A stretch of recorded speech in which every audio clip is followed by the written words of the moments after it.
नमस्कार दोस्तों, एग्जाम 22 में मैं अजय आप सभी का स्वागत करता हूं। साथियों, आज हम आपके लिए पीटी एग्जाम का बूस्टर डोज लेकर आए हुए हैं जो कि सभी गवर्नमेंट एग्जाम के लिए उपयोगी है।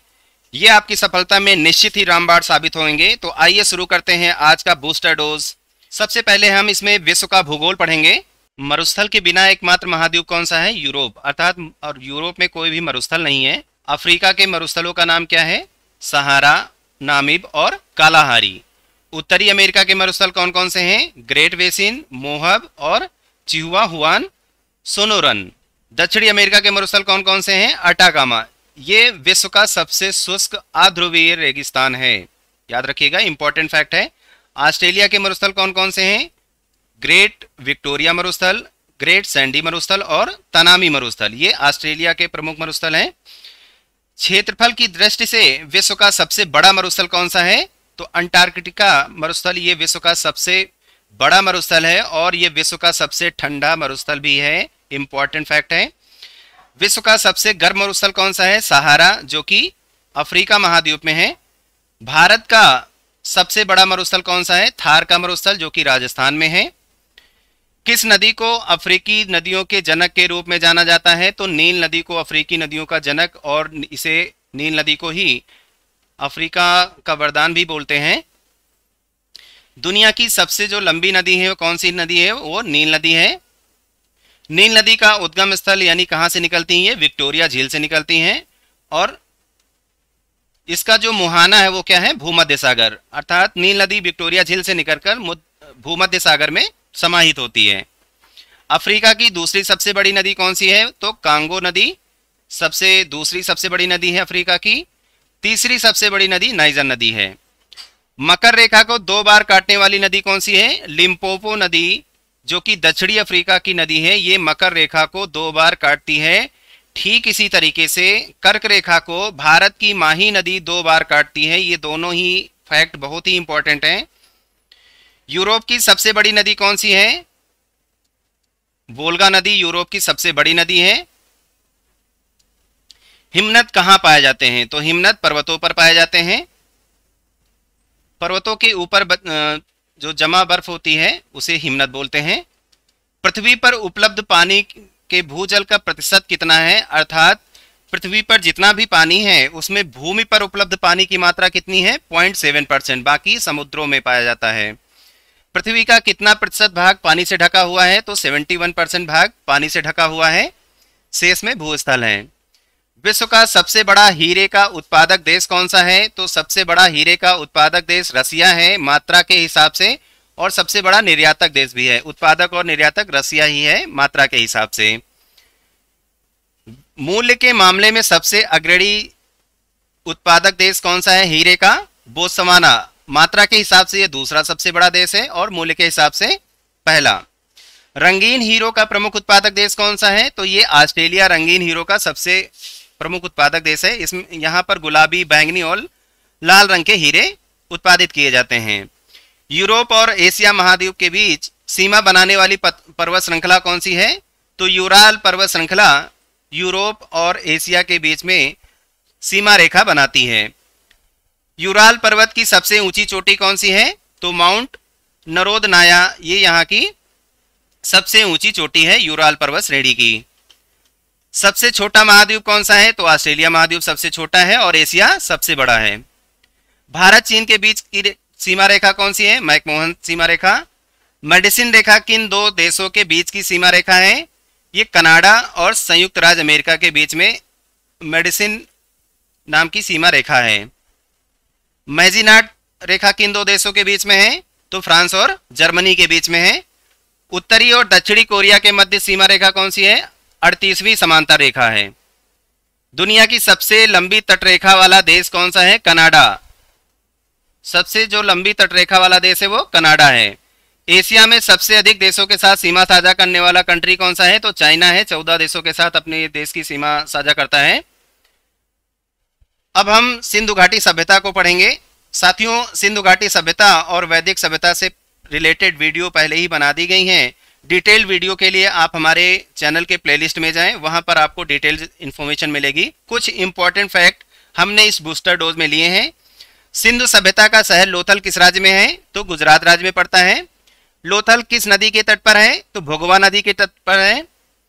सिंधु सभ्यता में चावल की भूसी के अवशेष कहां से मिले हैं? लोथल से मिले हैं। घोड़े की टेराकोटा मूर्ति के साक्ष्य कहां से मिले हैं? लोथल से मिले हैं। 7 अग्निवेदियों के साक्ष्य यानी और जुते हुए खेत के साक्ष्य कहां से मिले हैं? तो कालीबंगन से प्राप्त हुए हैं। यहाँ पर बृहद स्नानागार, अन्नागार, पशुपति की मुहर, कांस्य की नर्तकी के साक्ष्य कहां से मिले हैं? मोहनजोदड़ो से।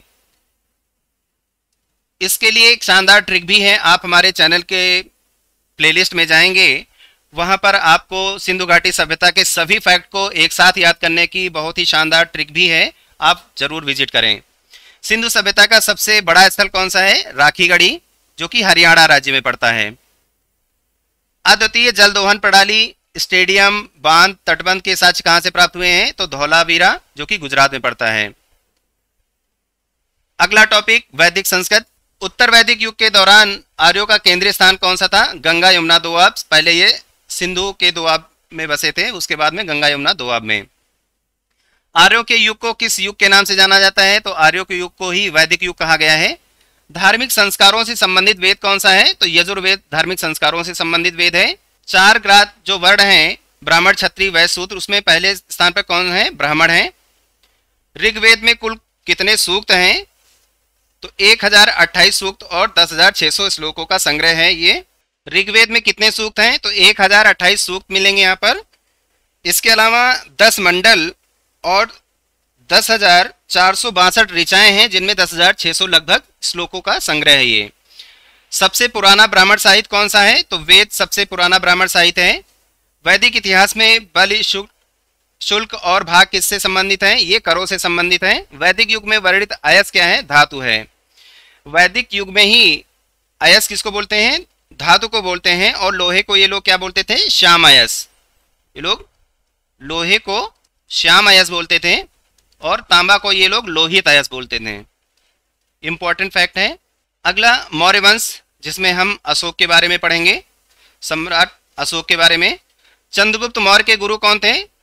चाणक्य। इन्हें विष्णुगुप्त और कौटिल्य के नाम से जाना जाता है।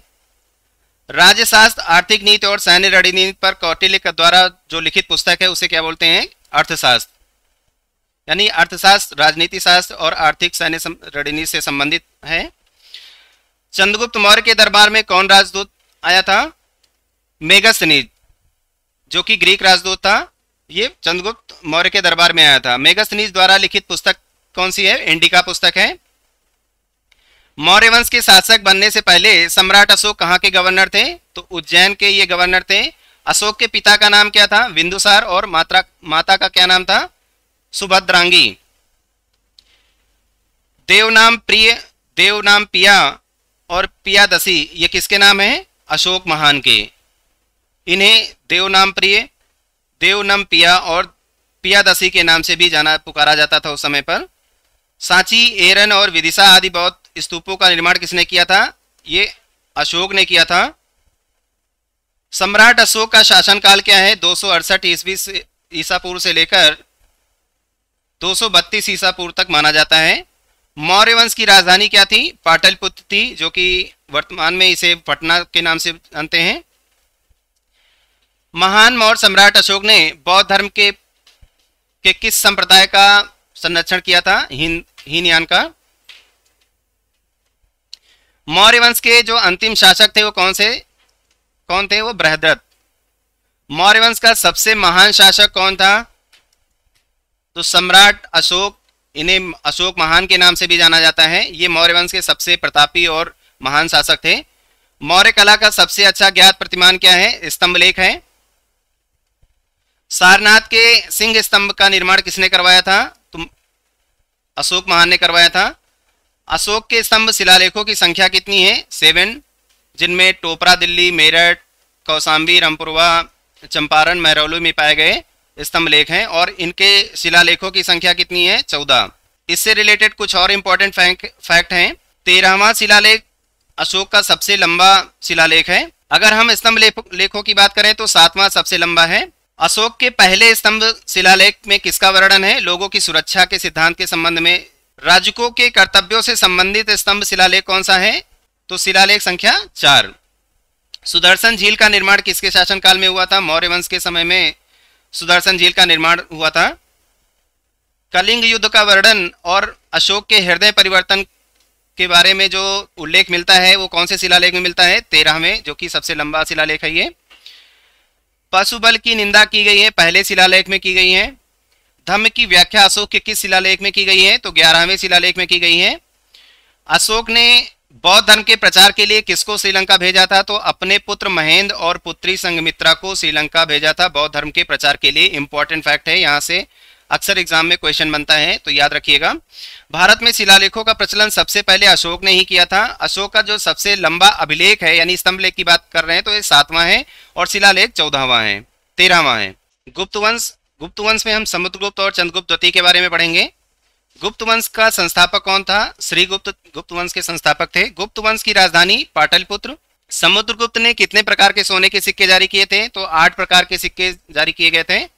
साथियों, जो सबसे पहले सोने के सिक्के जारी किए गए थे, सबसे पहले हिंद यूनानियों द्वारा सोने के सिक्के जारी किए गए थे। इंपॉर्टेंट फैक्ट है, याद रखिएगा। सर्वाधिक जो स्वर्ण मुद्राएं हैं वो गुप्त काल में जारी की गई थी। तो सबसे पहले हिंद यूनानियों द्वारा और सबसे अधिक गुप्त राजाओं द्वारा।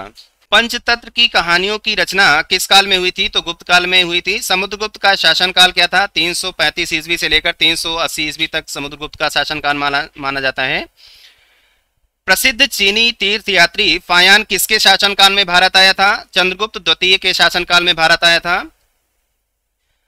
शक क्षत्रप के शासक रुद्र सिंह तृतीय को किसने पराजित किया था? चंद्रगुप्त द्वितीय द्वारा इन्हें पराजित किया गया था। नालंदा विश्वविद्यालय की नींव किसने रखी थी? कुमारगुप्त ने रखी थी। इंपॉर्टेंट फैक्ट है। भारत का नेपोलियन किस शासक को कहा जाता है? तो समुद्रगुप्त को भारत का नेपोलियन बोलते हैं। चंद्रगुप्त द्वितीय के दरबार में 9 लोगों का समूह यानी नवरत्न कौन से लोग थे? कालिदास, अमर सिंह, धनवंतरी, वराहमिहिर, वररुचि, घटकर्ण, क्षिप्राड़क, वेलभट्ट और शंकु थे। गुप्त साम्राज्य का प्रतीक क्या था? गरुड़ गुप्त साम्राज्य का प्रतीक था। कवि हरिशेन के प्रयाग प्रशस्ति द्वारा 9 लड़ाइयों का नायक किसे कहा गया है? समुद्रगुप्त को कहा गया है। समुद्रगुप्त किसका पुत्र था? तो गुप्त राजा चंद्रगुप्त प्रथम का एवं माता कुमार देवी का पुत्र था। इलाहाबाद प्रशस्ति का निर्माण किसके द्वारा किया गया था? समुद्रगुप्त द्वारा इलाहाबाद प्रशस्ति का निर्माण किया गया था। समुद्रगुप्त द्वारा निर्माण कराए गए शिलालेख कौन से हैं? इलाहाबाद का प्रशस्ति, एरन का पत्थर स्तंभ लेख, नालंदा का कॉपर प्लेट और गया का कॉपर प्लेट, ये समुद्रगुप्त द्वारा निर्माण किए गए शिलालेख हैं। गुप्त काल में सोने के सिक्कों को किस नाम से जाना जाता था? इन्हें दीनार कहा जाता था, सोने के सिक्कों को।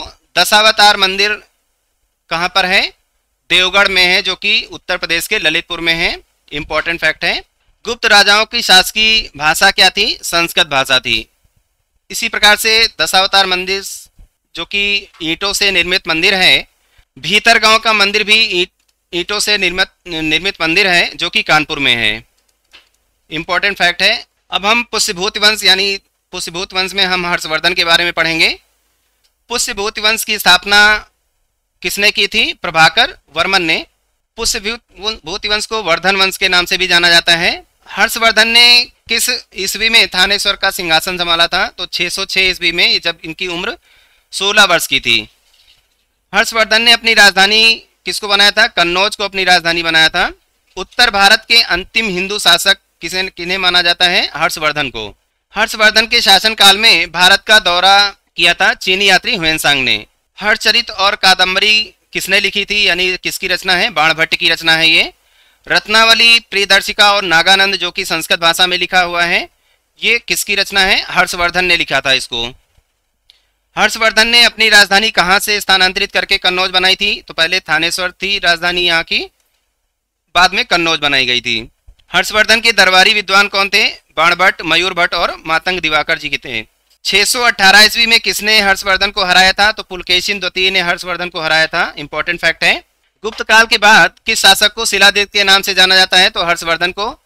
पुष्यभूत वंश को किस और वंश के नाम से जाना जाता है? तो वर्धन वंश। यानी पुष्यभूत वंश या वर्धन वंश एक ही वंश है। अब हम राजपूत काल की बात करेंगे। हल्दी घाटी का प्रसिद्ध युद्ध 1576 में जो लड़ा गया था वो किसके बीच में लड़ा गया था? अकबर और राणा प्रताप के बीच में, जिसमें अकबर अकबर विजयी हुआ था। हल्दी घाटी युद्ध में अकबर की सेना का नेतृत्व किसने किया था? आमेर के मान सिंह प्रथम ने किया था। अकबर की ओर से इन्होंने युद्ध किया था। महाराणा प्रताप के घोड़े का नाम क्या था? चेतक। महाराणा प्रताप ने किस वर्ष में राजगद्दी संभाली थी? 1572 ईस्वी में।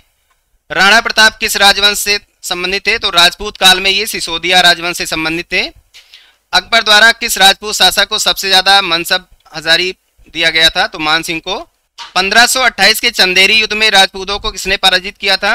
बाबर ने पराजित किया था। जब हम बाबर के बारे में पढ़ेंगे तो उनके सभी युद्धों को हम पढ़ेंगे। राणा कुंभा ने किसको हराकर चित्तौड़गढ़ में विजय स्तंभ की स्थापना की थी? महमूद खिलजी को हराकर चित्तौड़गढ़ में विजय स्तंभ बनवाया था इन्होंने, राणा कुंभा ने। इंपॉर्टेंट फैक्ट है। चंदेल वंश का संस्थापक कौन था? नन्नुक या फिर नानुक। खजुराहो के प्रसिद्ध मंदिरों का निर्माण किसने करवाया था? चंदेलों ने करवाया था। चंदेल वंश की राजधानी क्या थी? खजुराहो थी। चंदेल वंश का प्रथम स्वतंत्र और सबसे प्रतापी राजा कौन था? यशोवर्मन था। ब्रिटिश शासन के तहत राजस्थान का पुराना नाम क्या था? राजपुताना। तो राजस्थान को पहले राजपुताना के नाम से जानते थे। गुर्जर और प्रतिहार वंश की संस्थापना किसके द्वारा की गई थी? तो मालवा के शासक नागभट्ट प्रथम ने गुर्जर प्रतिहार वंश की स्थापना की थी। प्रतिहार वंश का सर्वाधिक शक्तिशाली एवं प्रतापी राजा कौन था? मिहिर भोज। इंपॉर्टेंट फैक्ट है।